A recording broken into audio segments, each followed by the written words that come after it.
ब्रह्मरूपमादिमध्यशेषसर्वभाषकम् भावषट्कहीनरूपनित्यसत्तमध्ययम् वाङ्मनौति गोचरं च नेति नेति भावितम् तं नमामि देवदेव रामकृष्णमीश्वरम्।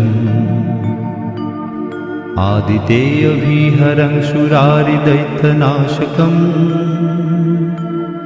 साधुशिष्टकामदं महिषुभारहारकम् सत्मरूपतत्त्वकं युगे युगे च दर्शितम् तं नमामि देवदेव रामकृष्णमीश्वरम्। सर्वभूतसर्गकर्मसूत्रबन्धकारणम्